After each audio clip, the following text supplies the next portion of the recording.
ನಮಸ್ಕಾರ. ಅಶ್ವವೇಗ ವಿಶೇಷ ಕಾರ್ಯಕ್ರಮಕ್ಕೆ ನಿಮ್ಮೆಲ್ರಿಗೂ ಪ್ರೀತಿಯ ಸ್ವಾಗತ.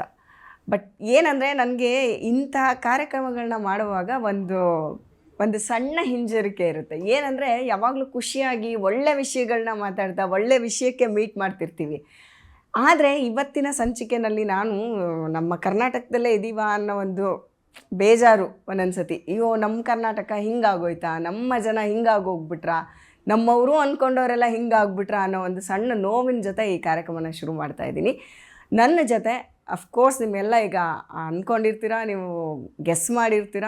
ಎಸ್, ಅಫ್ಕೋರ್ಸ್ ಈಗ ಸುದ್ದಿಯಲ್ಲಿ ಚಾಲ್ತಿಯಲ್ಲಿರೋದು ದರ್ಶನ್ ಅವರ ಹೆಸರು. ಆ್ಯಂಡ್ ಅದು ಖ್ಯಾತಿ ಅನ್ನೋಕ್ಕಿಂತ ಈಗ ಕುಖ್ಯಾತಿಯರಾಗಿ ಎಲ್ಲರೂ ಬಿಂಬಿಸ್ತಾ ಇದ್ದೀವಿ ಅಂತ ನೀವು ಅನ್ಕೋಬೋದು. ಆದರೆ ಅದು ಇರೋ ವಿಷಯನ ನಾನಾಗಲಿ ಅಥವಾ ನನ್ನ ಸಹೋದ್ಯೋಗಿಗಳಾಗಲಿ, ಯಾರೇ ಆಗಲಿ, ಯಾವುದೇ ಚಾನಲಲ್ಲಾಗಲಿ, ಅವ್ರು ಏನು ಅಲ್ಲಿ ನೋಡ್ತಾರೆ ಅದನ್ನು ನಿಮಗೆ ತಲುಪಿಸ್ತಾ ಇದ್ದಾರೆ ಅಷ್ಟೇ. ಇದರಲ್ಲಿ ನಮ್ಮದೇನು ಹೆಚ್ಚುಗಾರಿಕೆ ಇಲ್ಲ. ಇಂಥದ್ದೊಂದು ಸಂದರ್ಭದಲ್ಲಿ ಒಂದಷ್ಟು ಜನ ಪೊಲೀಸ್ ಆಫೀಸರ್ಸ್ಗಳನ್ನ ಮಾತಾಡಿಸುವಂಥ ಒಂದು ಕೆಲಸ ಮಾಡ್ತಾಯಿದ್ದೀವಿ.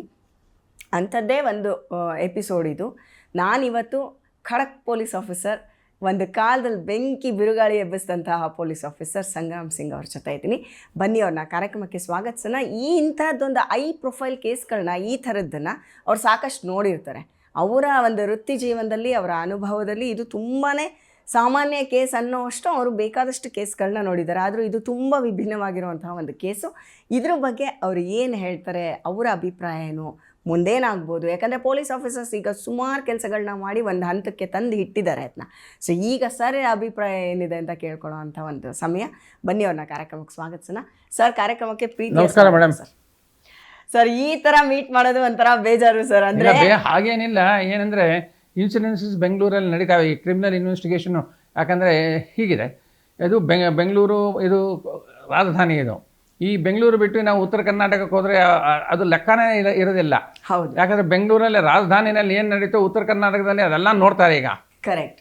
ಆದ್ದರಿಂದ ಅದು ಪ್ರಾಮುಖ್ಯತೆ ಜಾಸ್ತಿ. ಈಗ ಹೌದಪ್ಪ, ಬೆಂಗಳೂರಿಂದ ಟೆಲಿಕಾಸ್ಟ್ ಆಗ್ತಾ ಇದೆ, ನೋಡಿ ಏನಾಗುತ್ತೆ ನಿರಸಂಗತಿ ಅಂತಿದೆ. ಆಯಿತು, ಇದರಲ್ಲಿ ಏನಾಗಿದೆ, ಈಗ ನೀವು ಬಂದಿದ್ದೀರಾ ದರ್ಶನ್ ಕೇಸು. ದರ್ಶನ್ ಈಗಾಗಲೇ ಈಗ ಕಸ್ಟಡಿನಲ್ಲಿದ್ದಾನೆ, ಜುಡಿಷಿಯಲ್ ಕಸ್ಟಡಿನಲ್ಲಿದ್ದಾರೆ, ಪರಪ್ಪನ ಅಗ್ರಹಾರದಲ್ಲಿದ್ದಾರೆ. ಆಮೇಲೆ ಅವರ ಹತ್ತಿರದ ಇವರು ಸ್ನೇಹಿತೆ, ಅವಳು ಪವಿತ್ರ ಗೌಡ, ಅವಳು ಸಹ ಅಲ್ಲೇ ಇದ್ದಾರೆ. ಉಳಿದವರೆಲ್ಲ ಸುಮಾರು ಒಂದು 17 ಜನ ಅಲ್ಲೇ ಇದ್ದಾರೆ. ಎಲ್ಲಿ?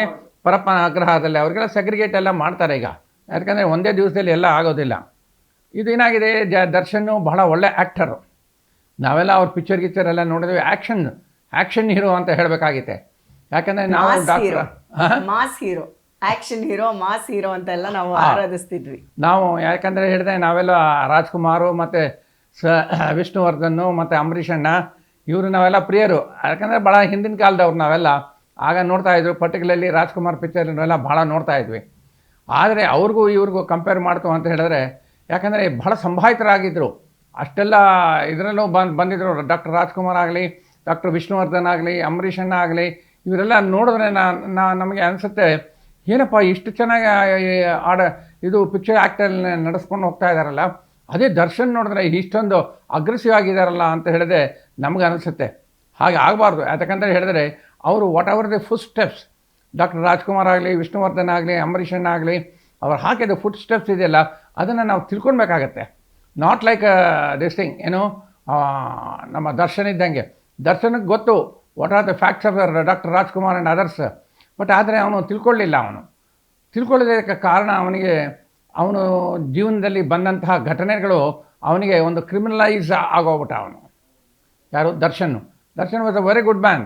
ಬಟ್ ಅವನಿಗೇನಾಯಿತು, ಪರ್ಟಿಕ್ಯುಲರ್ಲಿ ಅವನಿಗೆ ಕುಡಿಯೋದೊಂದು ಅಭ್ಯಾಸ ಆಯಿತು. ಕುಡಿಯೋದು ಮತ್ತು ಈ ಸಂಘ ಪರಿವಾರ ಇರ್ತಾರಲ್ಲ, ಅವರೆಲ್ಲ ಅವನಿಗೆ ಒಳ್ಳೆಯವರು ಇರಲಿಲ್ಲ. ಅವ್ರಿಗೆಲ್ಲ ಪ್ರಚೋದನೆ ಮಾಡ್ತಾಯಿದ್ರು. ಯಾರಿಗೆ? ದರ್ಶನ್ಗೆ.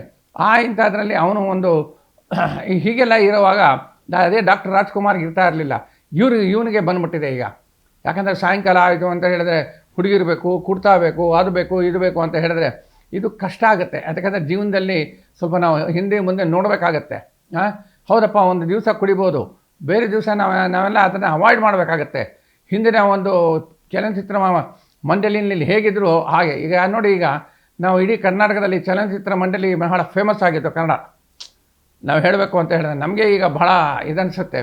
ಅಂಥ ಒಂದು ಚಲನಚಿತ್ರ ಮಂಡಳಿಯಲ್ಲಿ ಈಗ ನಾವು ಮೊದಲು ಬಹಳ ಇದರಲ್ಲಿತ್ತು, ಹೊರಟೋಗಿತ್ತು. ಈಗ ಇಂಥವರೊಂದು ಆ್ಯಕ್ಟರ್ಸ್ ಎಲ್ಲ ಬಂದಿದೆ, ನಮ್ಮ ಚಲನಚಿತ್ರ ಮಂಡಳಿ ಪಿಕ್ಚರ್ಗಳು ಏನೇನು ಬರ್ತಾ ಇದ್ದಾವೆ ಅದನ್ನು ಮೇಲ್ಗಡೆ ತರ್ತಾ ಇದ್ದಾರೆ. ಫಾರ್ ಎಕ್ಸಾಂಪಲ್ ನಮಗೆ ಶಿವರಾಜ್ ಕುಮಾರು ಅವರು ಈಗ 150 ಫಿಲಮ್ ಮಾಡಿಬಿಟ್ಟಿದ್ದಾರೆ. ಈಗ ನಾನು ಹೇಳಬೇಕು ಅಂತ ಹೇಳಿದ್ರೆ ಅವ್ರದ್ದೆಲ್ಲ ನಾವು ನೋಡ್ಕೊಳ್ಬೇಕಾಗುತ್ತೆ. ಅದು ದರ್ಶನ್ ಈಗ 150 ಆಗಿಲ್ಲೇನೋ. ಇಲ್ಲ ಸರ್, ಇನ್ನು 47 ಆಯಿತು ಬಿಡಿ. ನಮ್ಮ ದೇಶಕ್ಕೆ ಒಂದು ಬಂದಿದ್ದು ಸ್ವಾತಂತ್ರ್ಯ ದಿನೋತ್ಸವದ ಇದು ಆಯಿತು. ಅವ್ರು ತಿಳ್ಕೊಳ್ಬೇಕಾಗಿದೆ, 47 ವರ್ಷ ಆಗಿದೆಯಲ್ಲ, ಇವರಿಗೆಲ್ಲ 150 ಫಿಲಮ್ ಮಾಡಿದಾರಲ್ಲ ಶಿವರಾಜ್ ಕುಮಾರು, ಇವರೆಲ್ಲ ಹೇಗೆ ಬಂದರು ಅಂತ ಹೇಳಿದ್ರೆ ಗೊತ್ತಾಗಬೇಕಾಗುತ್ತೆ.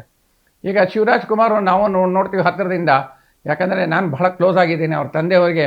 ವೀರಪ್ಪನಿಗೆ ಕಡೆಯಿಂದ ನಾವು ಕರ್ಕೊಂಡು ಬಂದಿದ್ದೀವಲ್ಲ, ಅದರಿಂದ ಪಾಪ ಇನ್ನೂ ಸಿಂಪತಿ ಇದೆ. ಎಲ್ಲೇ ಹೋದ್ರೂ ಕಾರ್ ನಿಲ್ಲಿಸಿ ಹೇಗಿದ್ದೀರಾ ಅಂತ ಕೇಳ್ತಾರೆ ಈಗ ಪಾಪ. ಅವರು ಅಷ್ಟೇ, ನಮ್ಮ ಪುನೀತ್ ಅವರು ಈಗಿಲ್ಲ ಪಾಪ ಬಿಡಿ. ಹೀಗಿರುವಾಗ ದರ್ಶನ್ ಯಾಕೆ ಹೀಗಾದರು ಅನ್ನೋದನ್ನು ಕೆಲವು ಸಂಘಟನೆಗಳು ಮತ್ತು ಜೀವನದಲ್ಲಿ ನಡೆಯುವಂತಹ ಘಟನೆಗಳ ಮೇಲೆ ಅದಕ್ಕೆ ಅವರ ಮೆದುಳಲ್ಲಿ ಪರಿಣಾಮ ಬಿದ್ದಿದೆ. ಆ ಪರಿಣಾಮದಿಂದ ಅವರು ಬಹಳ ಇದಾಗಿದ್ದಾರೆ. ಯಾಕಂದರೆ ಒಂದು ಹೆಣ್ಮಗು ಮೇಲೆ ತನ್ನ ಒಂದು ಪ್ರೀತಿಯನ್ನು ಅವರು ತೋರಿಸದೆ, ನಿಜವಾದ ಹೆಂಡತಿ ಮೇಲೆ ಅಷ್ಟು ಆ ಪ್ರೀತಿಯನ್ನು ತೋರಿಸಿದಿರ ಬೇರೆ ಒಂದು ಗೆಳತಿಗೆ ಇಷ್ಟೊಂದು ಪ್ರೀತಿ ತೋರಿಸಿದ್ದಾರೆ ಅಂತ ಹೇಳಿದ್ರೆ ನೀವು ಅಂಡರ್ಸ್ಟ್ಯಾಂಡ್ ಮಾಡ್ಕೊಳ್ಬೇಕಾಗಿತ್ತು. ಈಗ ಈ ಒಂದು ಕೇಸಲ್ಲಿ ಏನಾಗಿದೆ ಅಂತ ಹೇಳಿದ್ರೆ, ಅವಳ ಗೆಳತಿ ಯಾರು, ಪವಿತ್ರ ಗೌಡ. ಈ ಪವಿತ್ರ ಗೌಡ ಚೆನ್ನಾಗಿದ್ಲು ಪಾಪ, ಭಾಳ ವರ್ಷಾನುಗಟ್ಲಿಂದ ಇದ್ಲು. ಆಕೆ ಏನು ಹೇಳಿದ್ರು ಅದನ್ನೆಲ್ಲ ಮಾಡ್ತಾಯಿದ್ರು. ದರ್ಶನ್ ಸುಮಾರು 3 ಕೋಟಿನೋ 4 ಕೋಟಿ ಅಷ್ಟು ಮನೆ ಆಸ್ತಿ ಗಿಸ್ತಿ ಎಲ್ಲ ಮಾಡಿಕೊಟ್ಟಿದ್ರು. ಯಾರಿಗೆ, ಪವಿತ್ರ ಗೌಡಗೆ. ಅದನ್ನು ಅವರು ತಿಳ್ಕೊಳ್ಬೇಕಾಗಿತ್ತು. ಹೌದಪ್ಪ, ನಾನು ಸೊಸೈಟಿನಲ್ಲಿ ಹೇಗಿರಬೇಕಾಗಿತ್ತು, ನಾನು ಸಾಯಂಕಾಲ ಆದರೆ ಕುಡ್ಕೊಂಡಿದ್ದೆ, ಎಲ್ಲ ಹೊಡೆಯೋದು ಬಡಿಯೋದು ಮಾಡಿದ್ರೆ ಜನ ಒಪ್ಕೊಳ್ತಾರಾ? ಜನ ಒಪ್ಕೊಳ್ಳಲ್ಲ. ನಾನು ಎಷ್ಟೇ ತರಹದ ಒಂದು ಆ್ಯಕ್ಟಿಂಗ್ ಸಹ ಮಾಡಿದ್ರೆ ನಾನು ಸಹ ಜನ ಒಪ್ಕೊಳ್ಳೋಂಥ ರೀತಿಯಲ್ಲಿ ನಾನು ಮಾಡಬೇಕಾಗಿದೆ. ಆದರೆ ಅದನ್ನು ಒಂದು ಮೈಂಡಲ್ಲಿ ಇರಲಿಲ್ಲ. ಇದೇನಾಗೋಯಿತು, ಪವಿತ್ರ ಗೌಡಗೆ ನಮ್ಮ ರೇಣುಕಾ ಸ್ವಾಮಿ ಅಂತ ಹೇಳಿದ್ರು ಒಬ್ಬರಿದ್ದರು ಚಿತ್ರದುರ್ಗದಲ್ಲಿ. Chitradurga is A very good place, historical place. ಅಂಥ ಪ್ಲೇಸಲ್ಲಿ ಅವ್ರಿಗೂ ಈಸ್ ಅಬೌಟ್ 35 ಇಯರ್ಸ್, ಅಂಥದ್ದೇನೂ ಇರಲಿಲ್ಲ. ಅದು ಅವರು ಅಭಿಮಾನಿಗಳು, ಯಾರ್ದು, ನಮ್ಮ ದರ್ಶನ್ ಅಭಿಮಾನಿಗಳು. ಆ ಅಭಿಮಾನಿಗಳು ಇದರಲ್ಲಿ ಅವರೇನು ಮಾಡಿದ್ರು, ಸ್ವಲ್ಪ ಪ್ರಚೋದನೆ ಆಗಿದ್ದೆ. ಅವರು ತನ್ನ ದರ್ಶನನ ಆ ಗೆಳತಿ ಪವಿತ್ರ ಗೌಡ ಅವರಿಗೆ ಒಂದು ಮೆಸೇಜಸ್ ಕಳ್ಸೋಕ್ಕೆ ಶುರು ಮಾಡಿದ್ರು. ಎಂಥದ್ದು ಅಂತ ಹೇಳಿದ್ರೆ, ಬರೀ ಮೈಯಲ್ಲಿರೋದು ಅದು ಇದು ಬೇರೆ ಬೇರೆ ಥರ ಅಶ್ಲೀಲವಾದ ಒಂದು ಮೆಸೇಜಸ್ಸನ್ನ ಕಳ್ಸೋಕ್ಕೆ ಶುರು ಮಾಡಿದ್ರು.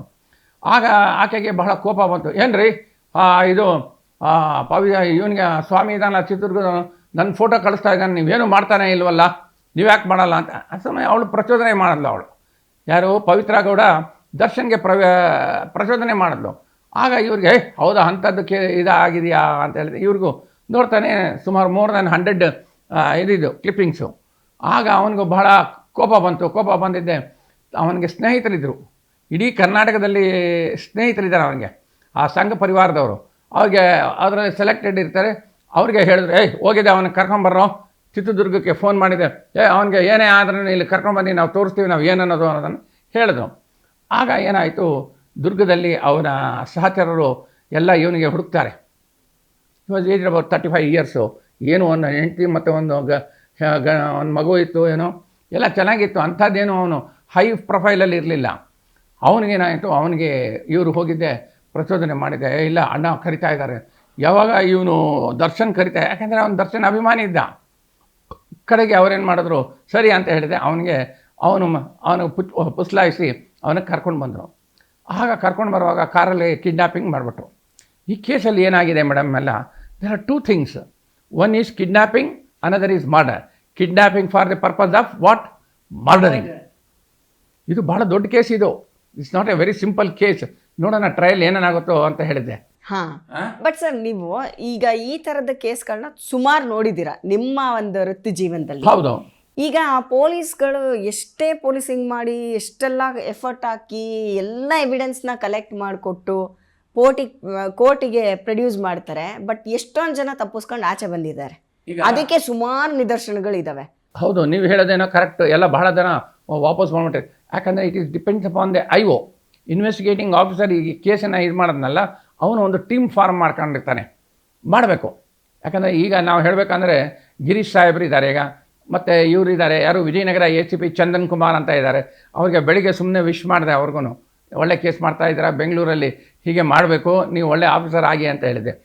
ಕಡೆಗೆ ಟ್ರಯಲ್ ಸ್ಟಾರ್ಟ್ ಎಲ್ಲ ಆಗುತ್ತಾ, ಈಗೇನಾಗುತ್ತೆ ಫರ್ದರ್ ಬರ್ತೀನಿ ನಾನು.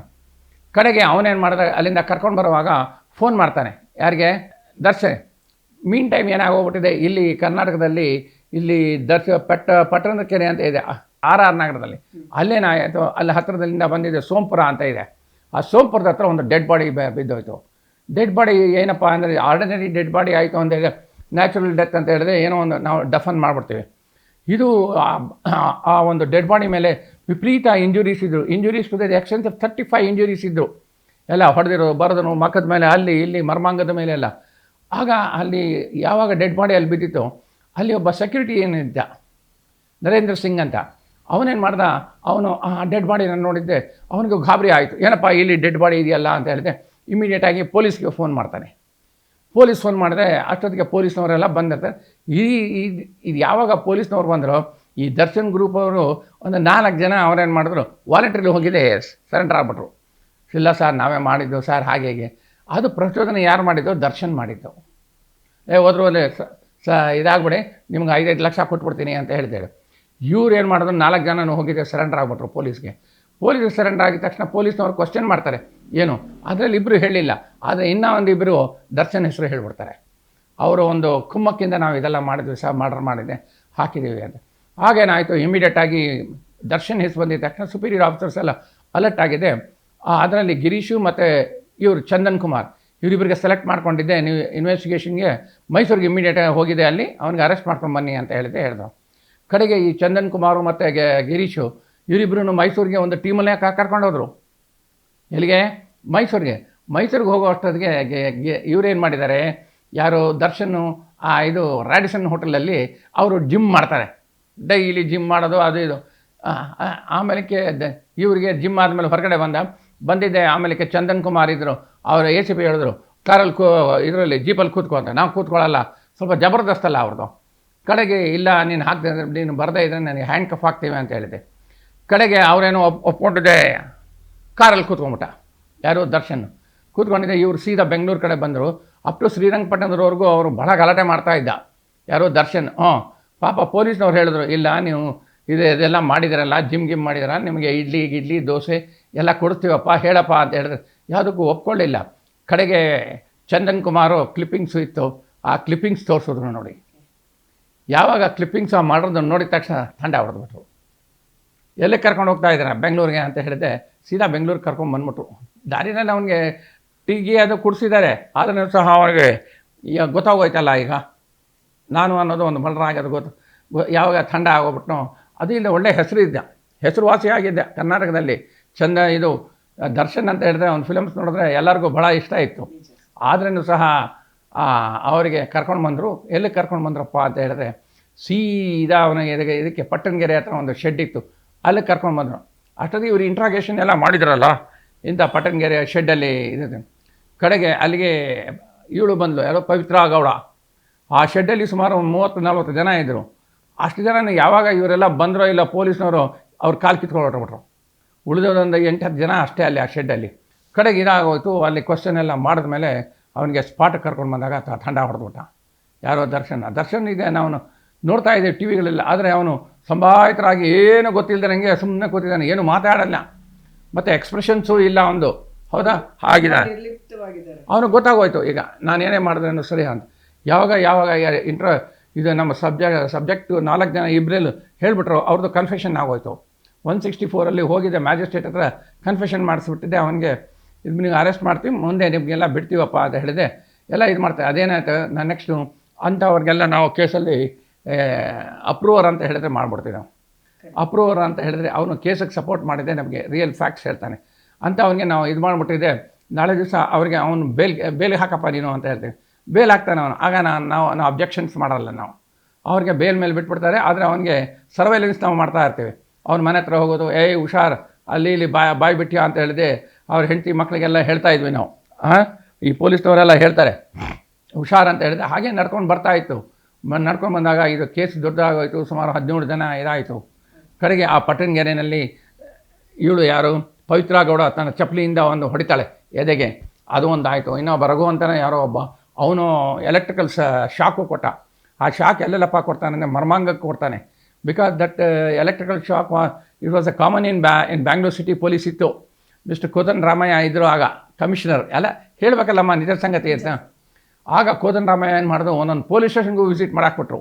ಅದನ್ನು ಇಮಿಡಿಯೇಟ್ ತೆಗೀರಿ, ಹ್ಯೂಮನ್ ರೈಟ್ಸ್ ಕಮಿಷನ್ ಬಹಳ ಅಬ್ಜೆಕ್ಷನ್ ಮಾಡ್ತಾ ಇದೆ ಅಂತ ಹೇಳಿದೆ. ಒಂದೊಂದು ಪೊಲೀಸ್ ಸ್ಟೇಷನ್ ವಿಸಿಟ್ ಮಾಡಿದ್ದೆ. ಆ ಸ್ಟೋರ್ ರೂಮ್ ಇರುತ್ತೆ, ಸ್ಟೋರ್ ರೂಮಲ್ಲಿ ಹೋಗಿದ್ದೆ, ಚೆಕ್ ಮಾಡ್ತಾ ಇದ್ದರು. ಆಗ ಯಾವುದು ಎಲ್ಲೂ ಕಾಣಿಸ್ಲಿಲ್ಲ. ಅಷ್ಟೊತ್ತಿಗೆ ಪೊಲೀಸ್ನವರೆಲ್ಲ ಅಲರ್ಟ್ ಆಗಿದ್ದರು, ಅದನ್ನು ಬಿಸಾಡ್ಬಿಟ್ಟಿದ್ರು.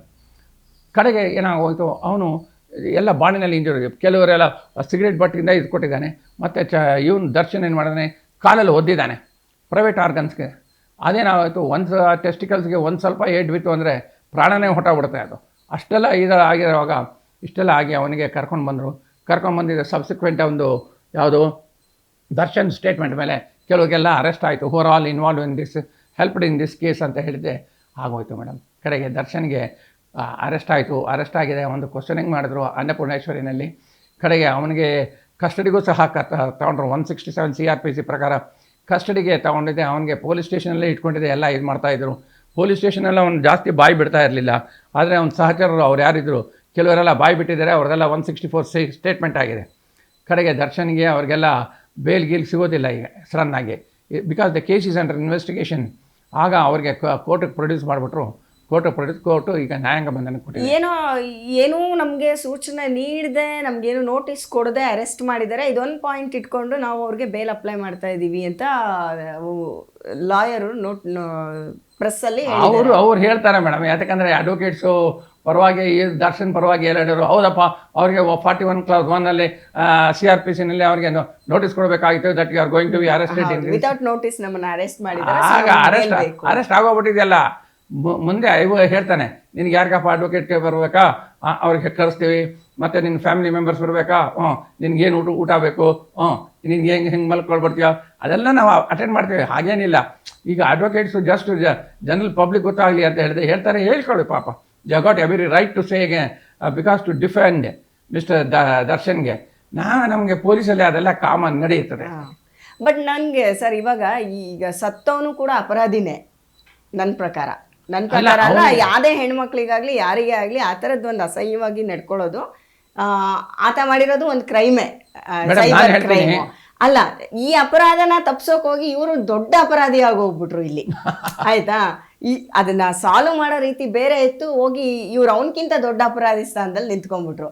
ಇಂಥ ಟೈಮಲ್ಲಿ ಹೆಂಗೆ ಹ್ಯಾಂಡ್ಲ್ ಮಾಡಬೇಕಿತ್ತು? ಪೊಲೀಸವ್ರಿಗೆ ಒಂದು ಮಾತು ಹೇಳಿದ್ರು ಅವರ ಈ ಪ್ರೊಫೈಲಲ್ಲಿ ಎಂತೆಂಥ ಆಫೀಸರ್ಸ್ ಸಿಕ್ಕಿರೋರು ಒಂದು ಫೋನ್ ಕಾಲಿಗೆ, ಅವನಿಗೆ ಇವ್ರು ಕೊಡೋ ಟ್ರೀಟ್ಮೆಂಟ್ ಅವರೇ ಕೊಟ್ಟಿರ್ತಿದ್ರು. ಅದು ಏನಾಗಿತ್ತು ಮೇಡಮ್, ನಾನು ಹೇಳ್ತೇನಲ್ಲ, ಇದು ಸೆಕ್ಷನ್ 294, 295 IPC ಇಂಡಿಯನ್ ಪೀನಲ್ ಕೋಡಲ್ಲಿ ಇದು ಬರುತ್ತೆ. ಏನು ಅಶ್ಲೀಲವಾದ ಮಾತುಗಳು ಆಡೋದು, ಫೋಟೋಗಳು ಕಳಿಸೋದು, ಇದೆಲ್ಲ ಮಾಡಿದ್ರೆ ಅದಕ್ಕೆ ಕನ್ವಿಕ್ಷನ್ ಆಗುತ್ತೆ. ಹೌದು, ಅದು ಕನ್ವಿಕ್ಷನ್ ಆಗಿದೆ. ಸುಮಾರು 1 ವರ್ಷನ ಏನಾಗುತ್ತೆ, ಮತ್ತೆ ಫೈನ್ ಹಾಕ್ತಾರೆ. ಅದಕ್ಕೆಲ್ಲ ಅಷ್ಟು ದೊಡ್ಡ ಕೇಸ್ ಆಗೋದಿಲ್ಲ. 294, 295. ಬಟ್ ಇದರಲ್ಲಿ ಏನಾಗೋಯ್ತು, ಯಾವಾಗ ಒಂದು ಫಿಲ್ಮ್ ಆ್ಯಕ್ಟರು ಒಂದು ಇದರಲ್ಲಿ ಒಂದು ಜನಸಾಮಾನ್ಯದಲ್ಲಿ ಬಹಳ ಒಳ್ಳೆ ವ್ಯಕ್ತಿ ಹೀಗಾಗಿದ್ದಾನಲ್ಲ ಅಂತ ಹೇಳಿದ್ರೆ ಆ ವ್ಯಕ್ತಿ ಮೇಲೆ ಕೇಸು ದೊಡ್ಡದಾಗೋಯ್ತು. ಹೌದು, ಈ ತರದ್ ಸಾಮಾನ್ಯವಾಗಿ ಎಷ್ಟೊಂದು ಕೇಸ್ಗಳಿರುತ್ತೆ, ಕೇಸ್ಗಳು ನಡೀತದೆ. ಆದ್ರೆ ಇದು ಹೈ ಪ್ರೊಫೈಲ್ ಕೇಸ್ ಆಗಿದ್ದು ದರ್ಶನ್ ಅವರಿಂದ. ದರ್ಶನ್ ಮತ್ತೆ ಪವಿತ್ರ ಗೌಡರಿಂದ ಇದು ಹೈ ಪ್ರೊಫೈಲ್. ನೋಡಿ ಪಾಪ ಇನ್ನೋಸೆಂಟ್ ಇದ್ದಾರೆ, ಬೇರೆಯವರೆಲ್ಲ ಟೋಟಲಿ 17 ಮೆಂಬರ್ಸ್, 2 ಮೆಂಬರ್ಸ್ ನಾವು ಬಿಟ್ಟರೆ ಇನ್ನು ಬೇರೆಯವರೆಲ್ಲ ಇನ್ನೋಸೆಂಟು. ಯಾಕಂತ ಹೇಳಿದ್ರೆ ಇವರೆಲ್ಲ ಅಭಿಮಾನಿಗಳಿಗೆ ಈಗ ದರ್ಶನ್ ತಂದಿದ್ದೆ ಒಂದು ಕೋರ್ಟಲ್ಲಿ ಒಂದು ಮರ್ಡರ್ ಕೇಸಲ್ಲಿ ಇದು ಮಾಡ್ದ ಅಂತ ಹೇಳಿದ್ರೆ what will be their families this thing. ಬಹಳ ಕಷ್ಟ ಆಗುತ್ತೆ ಅವ್ರ ಫ್ಯಾಮಿಲಿಗೆ. ಈಗ ಬೇಲ್ ಬಿಡಲ್ಲ, ಅವರು ಅಡ್ವೊಕೇಟ್ ಇಡಬೇಕು, ಬೇಲ್ ಕೊಡಬೇಕು, ಮತ್ತೆ ಪ್ರತಿ ದಿವಸ 8 ದಿವಸಕ್ಕೊಂದ್ಸಲಿ ಜೈಲ್ ಹತ್ರ ಹೋಗ್ಬೇಕು. ಇದೆಲ್ಲ ಕಷ್ಟ ಆಗುತ್ತೆ. ಅವ್ರ ತಾಯಿ ತಂದೆ ಆಗಲಿ ಮಕ್ಕಳಾಗಲಿ. ಒಂದು ಸಾವೇ ಆಗೋಯ್ತಲ್ಲ, ಅನು ಅನ್ನೋರ ತಂದೆ ಇದೆಲ್ಲ ಕೇಳಿ ಹಾರ್ಟ್ ಅಟ್ಯಾಕ್ ಆಗಿ ತೀರ್ಕೊಂಡೇ ಬಿಟ್ರು ಅವರು. ಈ ಥರ ಸುಮಾರು ಅದಕ್ಕೆ ಕನೆಕ್ಟೆಡ್ ಆಗಿ ತುಂಬ ಜನ ಸತ್ತೋಗಿದ್ದಾರೆ. ಅಭಿಮಾನಿಗಳು ಕೂಡ ಸತ್ತೋಗಿದ್ದಾರಂತೆ ಎಷ್ಟೊಂದು ಜನ. ಈಗ ಹೀಗೆಲ್ಲ ಆಗುತ್ತೆ ಮೇಡಮ್. ಬಟ್ ಕೇರ್ಫುಲ್ ಆಗಿರಬೇಕು. ಯಾಕಂದರೆ ತಾನು ಏನಪ್ಪ ಒಂದು ಹೇಳಿದ್ರು ಅಂತ ಹೇಳಿದ್ರೆ ನಾವು ವಹಿಸ್ಕೊಂಡಿದ್ದಾರೆ ಅಂತ ಹೇಳಿದ್ದೆ, ಆ ಕ್ರೈಮಲ್ಲಿ ನಾನು ಇವ್ರಿಗೆಲ್ಲ ನಾನು ಸಹಾಯ ಮಾಡಬೇಕಾಗಿತ್ತು ಹೊರತು ಇವ್ರಿಗೆಲ್ಲ ಇನ್ವಾಲ್ವ್ ಮಾಡಿದ್ದೆ, ಕೇಸ್ ಡೆವಲಪ್ ಮಾಡಿದೆ ಅಂದರೆ ಅದು ದೇವರು ಸಹ ಒಪ್ಪೋದಿಲ್ಲ. ನಾಳೆ ದಿವಸ ಅಭಿಮಾನಿಗಳು ಇರ್ತಾರಲ್ಲ, 100ರಲ್ಲಿ ಸುಮಾರು ಒಂದು 60-70 ಜನ ಹೊಟ್ಬಿಡ್ತಾರೆ. ಬೇಡಪ್ಪ ಇವ್ನಿಗೆ ನಂಬ್ಕೊಂಡ್ರೆ ನೋಡಿ ನಮ್ಗೆ ಜೈಲೇ, ಬೇಡ ಅಂತ ಹೇಳಿದ್ರೆ ಹೇಳ್ತಾರೆ. ಆದರೆ ಅಂಧಾಭಿಮಾನಿಗಳು ಒಂದಷ್ಟು ಜನ ಇದ್ದಾರೆ ಸರ್. ಈಗಲೂ ಅವರು ಅಪರಾಧ ಮಾಡಿದ್ದಾರೆ ಅಂತ ಒಪ್ಕೊಳ್ಳೋಕೆ ಯಾರಿಗೂ ಮನಸ್ಸಾಗಲ್ಲ, ಅದು ನಿಜ. ಆದರೆ ಅದನ್ನು ಸಮರ್ಥಿಸ್ಕೊಳ್ಳೋಕೆ ಹೋಗೋವಂಥ ಒಂದು ಅಭ್ಯಾಸನ ಬೆಳೆಸ್ಕೊತಾ ಇದ್ದಾರೆ. ಇದನ್ನ ಈಗ ದರ್ಶನ್ ಅವರೇ ತಿದ್ದಬೇಕು ಏನೋ ಅವ್ರನ್ನ ವಾಪಸ್ ಬಂದು. ದರ್ಶನ್ ತಿದ್ದಬೇಕು ಅಂತ ಹೇಳಿದ್ರೆ ತಾನು ಸಂಪಾದನೆ ಮಾಡಿದ ದುಡ್ಡಲ್ಲಿ ಆ ಥರ್ಡ್ ಪಾರ್ಟಿ ಯಾರನ್ನ ಒಬ್ಬರು ಇರ್ತಾರೆ, ಅವ್ರ ಕೈಲಿ ಹೋಗಿದೆ ಅವ್ರ ಫ್ಯಾಮಿಲೀಸ್ಗೆ ಲಕ್ಷನೋ 2 ಲಕ್ಷನ ಕೊಡಪ್ಪ ಅಂತ ಹೇಳಿದೆ ಫಾರ್ ದ ಟೈಮ್ ಬಿಂಗ್ ಅಂತ ಹೇಳಿದೆ. You will apply for bail. ಈಗ ಬೇಲ್ಗೆ ಹಾಕಬೇಕು ಅಂತ ಹೇಳಿದ್ರೆ ಆಲ್ರೆಡಿ ನಾಗೇಶ್ ಅವರು ಮುಂದೆ ಬಂದಿದ್ದಾರೆ. ಒಂದು ಪ್ರಖ್ಯಾತ, ನಮ್ಮ ಈ ಕರ್ನಾಟಕದಲ್ಲೇ ಬಹಳ ಪ್ರಖ್ಯಾತರಾಗಿದ್ದಾರೆ ಅವ್ರು. ಯಾಕಂದರೆ ಇದು ನಮ್ಮ ಶಾಕಿರಾ ಕೇಸ್ ಅಂತ ಇತ್ತು ಒಂದು, ಶಾಕಿರಾ ಕೇಸು. ಇದರಲ್ಲಿ ರೆಸಿಡೆನ್ಸಿ ರೋಡಲ್ಲಿ ಪ್ರಾಪರ್ಟಿ ಇತ್ತು. ಆ ಪ್ರಾಪರ್ಟಿ ಜೀವಂತವಾಗಿ ಅವನು ಶ್ರದ್ಧಾನಂದ ಸ್ವಾಮಿ ಇದು ಮಾಡಿ. ಹೌದು ಮೇಡಮ್. ಕಡೆಗೆ ಆ ಕೇಸು ಬಹಳ ಆಗಿತ್ತು. ಆದಮೇಲೆ ಸಿಕ್ಕಲಿಲ್ಲ. ನಮ್ಮ ಕೆಂಪಯ್ಯನವರು ಸಹ ಬಹಳ ಟ್ರೈ ಮಾಡಿದ್ರು. ಆಗ ಅವನಿಗೆ ದೊಡ್ಡ ಐಸ್ ಕ್ಯೂಬ್ ತಂದಿದ್ದೆ, ಅವನು ಅದ್ರ ಮೇಲೆ ಮಲಗಿಸಿದ್ರೂ ಅವ್ನು ಬಾಯಿ ಬಿಡ್ತಾ ಇರಲಿಲ್ಲ. ಕಡೆಗೆ ನಮ್ಮ ಕ್ರೈಮ್ ಸ್ಟಾಫು ಭಾಳ ಓಡಾಡ್ತಾ ಇದ್ರು. ನಮ್ಮ ಕ್ರೈಮ್ ಸ್ಟಾಫ್ ಯಾವತ್ತೂ ಅಷ್ಟೇ ಬಾರ್ಗಳು ಹೋಗಿ ಕೂತ್ಬಿಡ್ತಾರೆ ಸಾಯಂಕಾಲ, ಯಾಕಂದರೆ ಅಲ್ಲಿ ಇನ್ಫಾರ್ಮೇಷನ್ ಬರುತ್ತೆ. ಆಗ ಅಲ್ಲಿ ಇಬ್ಬರು ಬಂದ್ಬಿಟ್ಟಿದ್ರು. ಅವ್ರು ಬಂದಿದ್ದೆ, ಇಲ್ಲ ಸರ್ ಅಲ್ಲ, ಯಾವಾಗ ಎಣ್ಣೆ ಹಾಕೋಕ್ಕೆ ಶುರು ಆಯಿತು, ಇಲ್ಲ ಸರ್ ನಾವೇ ಹೋಗಿ ಎಲ್ಲ ಹೆಣನ ಎತ್ತಾಕಿದ್ದು, ಅಲ್ಲಿ ಒಳಗಡೆ ಹಾಕಿದ್ದು ಎಲ್ಲ ಇವನೇ ಶ್ರದ್ಧಾನಂದ ಸ್ವಾಮಿ, ನಾವು ಆಗಾಗ ಹೋಗಿ ದುಡ್ಡು ಕೇಳಿದೆ, ದುಡ್ಡು ಕೊಡ್ತಾ ಇದ್ದ ಸರ್ ಅಂತ ಹೇಳಿದೆ. ಬಾಯ್ ಬಿಟ್ಬಿಟ್ಟ. ಕೇಸ್ ಡಿಟೆಕ್ಟ್ ಆಗೋಯ್ತು. ದಟ್ ಕೇಸ್ ವಾಸ್ ಸೆಷನ್ಸ್ ಕೋರ್ಟಲ್ಲಿ ಅದು ಕನ್ವಿಕ್ಷನ್ ಆಯಿತು. ಹೈಕೋರ್ಟಲ್ಲಿ ಅಪೆಲ್ಡ್ ಆಯಿತು. They went for the supreme court. Shraddhananda Swami ಅವನು ಜೈಲಲ್ಲಿದ್ದ, ಈಗಿದ್ದಾನೋ ಸತ್ತ ಹುಟ್ಟಿದಾನೋ ಗೊತ್ತಿಲ್ಲ. ಆಮೇಲೆ ಸುಪ್ರೀಂ ಕೋರ್ಟ್ ಹೆಲ್ಡ್ ಮಾಡಿಬಿಡ್ತು ಏನಂತ, ಅವನಿಗೆ ಡೆತ್ ಸೆಂಟೆನ್ಸ್ ಆಗ್ಬೇಕು. ಅವನು ಅಪೀಲ್ ಹೋದ ಪ್ರೆಸಿಡೆಂಟ್ಗೆ ಹೋದಾಗ ಕಡೆಗೆ ಏನಾಯಿತು, president took A little lenient view. ಅವನು ಸಾಯಬೇಕು ಅಂತ ಹೇಳಿದ್ರೆ ಜೈಲಲ್ಲೇ ಸಾಯಬೇಕು, ಬೇರೆ ಕಡೆ ಎಲ್ಲೂ ಹೋಗಬಾರ್ದು. ಅವನಿಗೆ ಪೆರೋಲ್ ಇಲ್ಲ, ಏನು ಬೆನಿಫಿಟ್ಸು ಕೊಡಬೇಡಿ, ಜೈಲಲ್ಲೇ ಸಾಯಲಿ, ಅವನಿಗೂ ವಯಸ್ಸಾಗ್ತಾ ಬಂತು ಅಂತ ಹೇಳಿದೆ. ಕಡೆಗೆ ಏಕೆ ಆಯಿತು, ಅವನು ಜೈಲಲ್ಲಿದ್ದಾನೋ ಸತ್ತೋಗಿದ್ದಾನೋ ಗೊತ್ತಿಲ್ಲ.